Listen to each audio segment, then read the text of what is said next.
What's up, everyone? It is Diecastbuffet here again. Guys, we have a 1999 Tony Stewart first win diecast in the studio. Now, I don't think it's actually a raced version. I think this is more of a commemorative of his first win. However, it is actually more accurate to the real car than the first wave of the 1999 Tony Stewarts. So let's go ahead and get a closer look. Alright fellas, so here is the diecast in hand. So the first thing that's a telltale sign, it has the blue background. This is a year 2000 change, right? And it does say year 2000 here. But just because it says year 2000 doesn't mean it's a year 2000. This is actually a 99. This was a very common practice back in the 2000s where they would have a 2001 package design, but it was actually a year 2000 car. They would make things in advance, so it would kind of be offsetting, and you could get a little bit confused at times. I actually made sure this was a 1999. You could see the rookie stripes there. So I did a diecast review on the original 1999 release, which I actually think might have came out super late 1998. Could be tripping on that, or it could have been manufactured there. Completely different package design. The logos were a little bit funky, a little bit less logos. This is probably a much more accurate version of the car. Now it says first win here. I don't think this is a raced version. I see nothing on this that shows as a raced version. And in fact, there's a few contingencies missing here on the side panel. So this is probably just a commemorative thing for Tony Stewart. This was only his second full-time season in the Cup Series. Super hot driver. He won like 3 races in 1999. So it would make sense for them to do a commemorative thing. This is one of the most nostalgic things I have ever seen. It's the NASCAR Racers promo here. Just so cool, man. Also, check out this little car up here. It's like a Hot Wheels, right? But look at the numbers. Does that not look a lot like the Thor Sport 88? I'm just keeping it real, y'all. And Thor Sport was around at this time, by the way. They were around. They probably had the number 88 Menards truck. Who knows? But yeah, that's the back end of the car back. It does say year 2000. This one is very worn, and it is heavily overproduced, so don't worry about me opening it up. There is a gajillion of these things floating around. This one is very damaged. This is not something a collector would really want to display. It is, yeah, it's definitely one that needs to be opened up. So I'm going to go ahead and do so, and I'll be right back. And here we go, fellas. Brand new, a 1999 Tony Stewart diecast in the studio.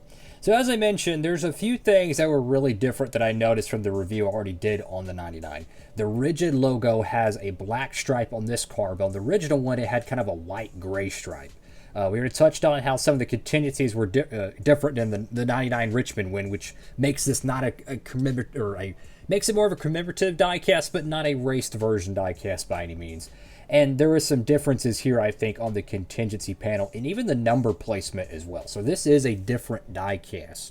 Let's go to the hood of the car. I got the Home Depot, that most iconic paint scheme of Tony Stewart's career. I mean, you know, some people, they think of the 14 car when they think of Tony Stewart. To me, it's always the orange 20 car, man. That's just, it's just legendary. Just legendary. For a car that was in a factory probably in the mid-1990s or late 1990s, give or take, look how amazing the plastic quality is on this car. I mean, just no yellowing.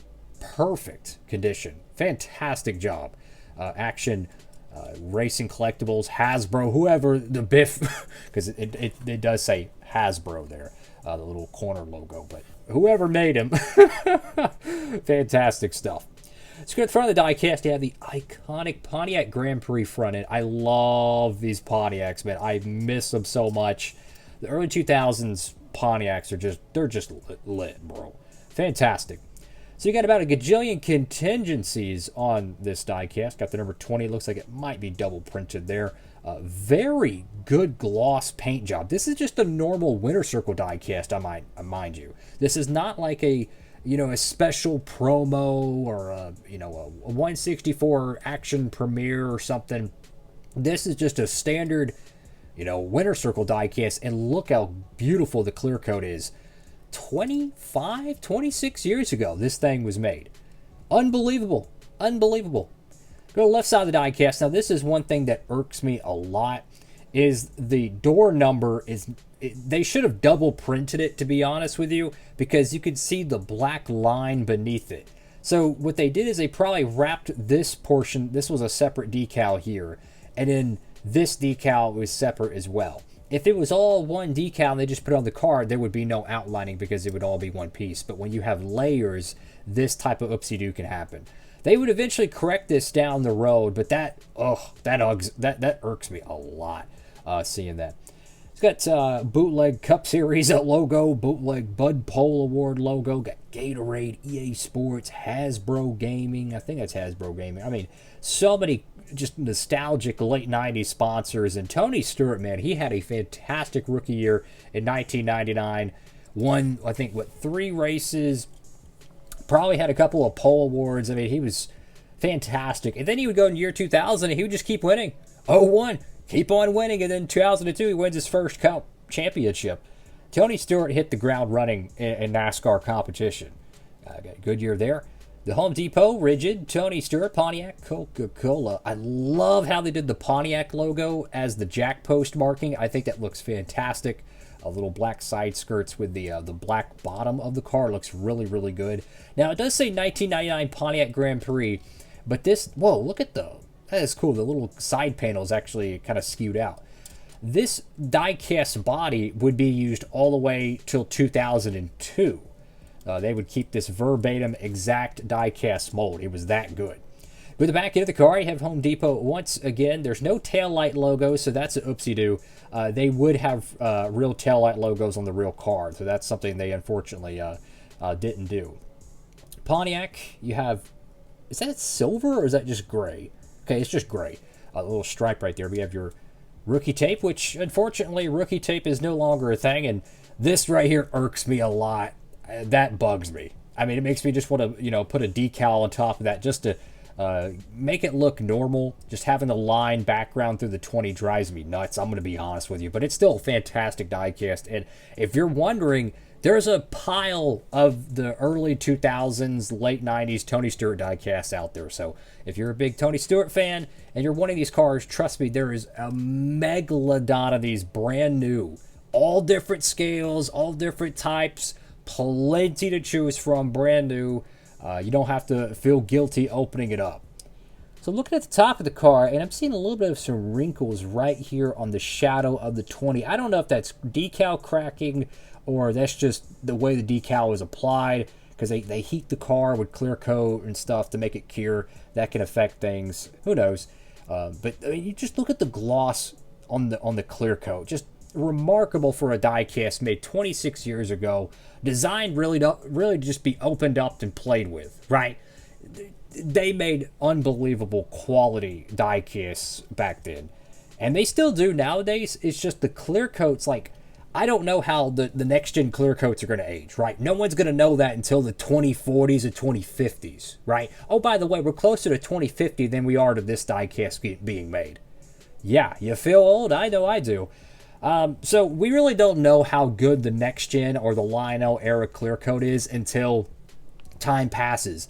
We could go back to like 2011, 2012. The clear coats look pretty darn good, so we can say they still do good clear coat, great clear coat if not, depending on the diecast. I don't know how the next gen clear coat is going to be. We won't know until probably a decade and a half from now, but we can confirm this one was absolutely well past expectations. Just imagine buying this diecast in the late 90s, putting it on your shelf, and then open it up 25 years later, or technically it'd probably be like early 2000, right? And the diecast is in this quality. Unbelievable. Just absolutely unbelievable. Amazing stuff. Fantastic looking diecast. And it'd be cool to make a little bit of a raced version or maybe a raced win of some of these Tony Stewart diecasts. They made so many of them, right? You could probably get like 10 of them. Right? Brand new, sealed in the package, and there's still a megalodon of them floating around. And you could customize them. You could do whatever you want with them.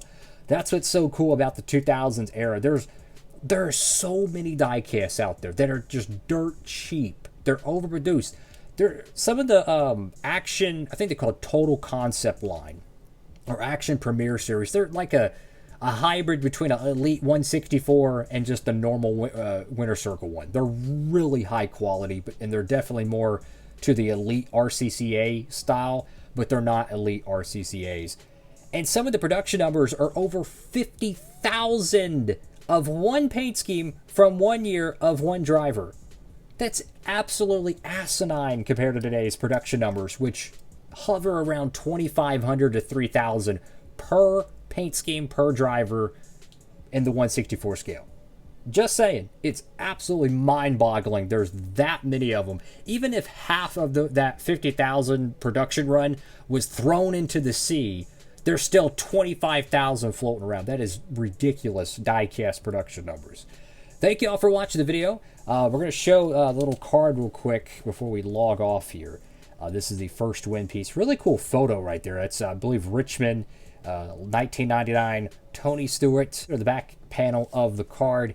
And I'm gonna hold it right here. You can pause it if you'd like. You could read all of that. But what's fascinating to me is it says rookie driver, rookie crew chief, and rookie team. People forget this was an expansion team. In 1998, I don't think they had two cars. I could be tripping on that. Joe Gibbs Racing, they were only into, what, their 7th or 8th year in the NASCAR Cup Series at that time, and they had Bobby Labonte, right? So they had Bobby Labonte, which I think just went from Chevy to Pontiac around that time. So they got I think they have a new manufacturer. Then they bring in Tony Stewart, open wheel guy, having success over there. Just amazing just career, honestly, in NASCAR. And I still think he's underrated. I know he didn't win the Daytona 500. I know he never won Darlington. He never won, a lot of races.